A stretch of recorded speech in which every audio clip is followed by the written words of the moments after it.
Trump is an unpopular politician. And when we are out there in the world, people cite these things all the time as problems they have with Donald Trump.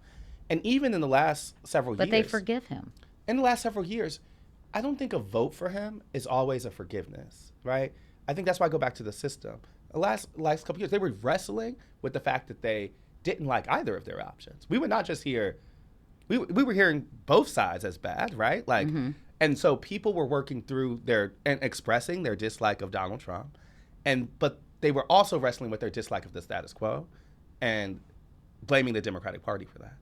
And so I don't think we should say those things are forgotten or forgiven, more so than they were tolerated. Yeah, they were deprioritized on their list and other things were prioritized. And so when there's not an election, those things stick out more. That's why his approval rating's going down. That's why, that's why they might have a tough midterm. So I don't think they don't matter. You know what I'm saying? I do think they didn't cost him the election, and they didn't matter more than anything else. And the Democratic premise, I remember in 2023, they were fine with it being a referendum on Donald Trump because they thought they win that. They thought those things hurt him and that he would invalidate himself.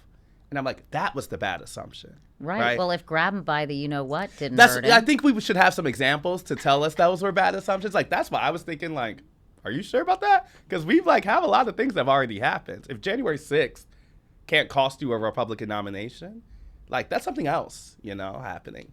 And so I was on the same page, but I'm saying, but sometimes I think people go a little too far and act like he's Teflon Don and nothing sticks to him. I'm like, actually, that's not my experience with voters either. These things are things they don't like and wish he did not do, in large part. Like, there's a certain set of people who will love whatever he does. But there are Republicans, there are undecided, all of those people, we hear about those things all the time.